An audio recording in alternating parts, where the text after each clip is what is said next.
शर्म नहीं आ रही क्या? बदतमीजी कर रही है हैं? कोई शर्म नहीं आ रही हमको। मैं नहीं, हमने पायल चुकनो फेंक दिया। यहाँ रख बोतल, यहाँ रख दे। ऐसे मत करो। चकना उठा के लाओ। हाँ जाओ।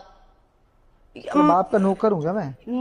हैं? मेरे क्या? बाप के नौकर। तुम्हारे बच्चे संभालूं और तुम्हारे ये ड्रामे देखूं हैं?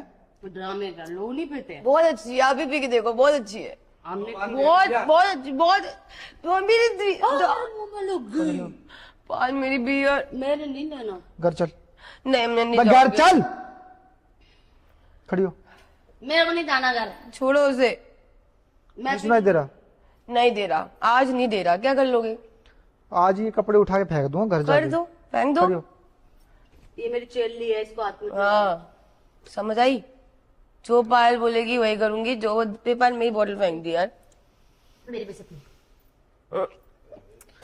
तुम पियोगे? थोड़ी सी पी के देखो। अबे दे दे। छोड़ छोड़ छोड़। मैं मार दूंगी तो बता रही हूँ, मेरे को गुस्सा मत दिलाओ। एक बार पी के तो देख। मेरे गुस्सा करेगा मुझे। लग जाएगी मुंह माँ पे, लग जाएगी। तुमको पीनी है तो मैं ला दूंगी, दे दो मेरी बोतल। चलो घर चलो। अबे घर चलो। दोस्तों आप लोग देख रहे हैं, बड़ों लोगों का यही होता है। चाहे 2 बीबी हो चाहे 3 बीबी हो, उन लोगों का आयस और आराम फुल एंजॉय रहता है। क्योंकि 4 बच्चे और लोग देखो कितने डांस वीडियो बनाते हैं व्यूज पाने के लिए, तो आप देखिए वीडियो और चैनल में होंगे सब्सक्राइब।